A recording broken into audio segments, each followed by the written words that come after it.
Slovyansk railway station, a staging post for Ukrainian refugees fleeing the conflict in the east. They arrive with little more than the clothes on their back. The town is destroyed. We were left without a home. There's no money, and we have a child with us. We don't know what to do now and where to go. They should find an agreement and stop this war. We are desperate. Hopes for an agreement are pinned on a meeting scheduled for Wednesday in Belarus between the leaders of Russia, Ukraine, France and Germany.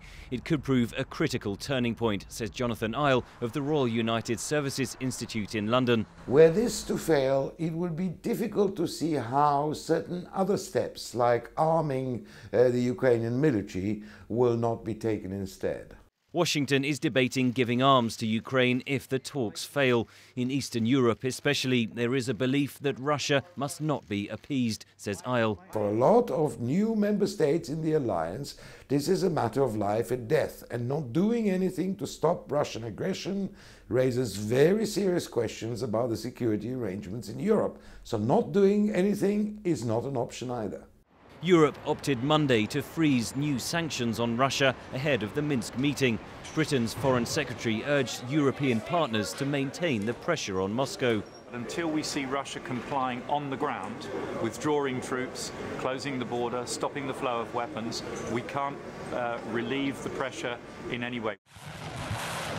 Ukraine and the West will aim to ensure that any agreement does not allow a frozen conflict to take hold, says Samuel Green, director of the Russia Institute at King's College London, who spoke to VOA via Skype. Having some kind of a mechanism and a way forward that allows over time Kyiv to restore its sovereignty and its control over this territory. I think the Russians and the separatists will be pushing as hard as possible to make sure that there is no clear guarantee or a way forward.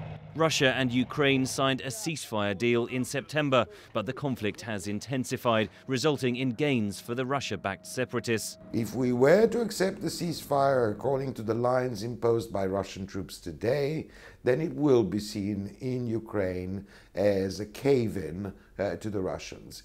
Writing in an Egyptian newspaper Monday ahead of a visit to Cairo, Russia's President Putin repeated his accusation that the West had caused the crisis by forcing Kiev to choose between East and West. Moscow still views the crisis through the geopolitical prism of the Cold War, says Isle. It seems determined to look at the world in terms of spheres of influence. Either it's my satellites or it's your satellites. In that kind of an environment, it's very difficult to see any durable agreement.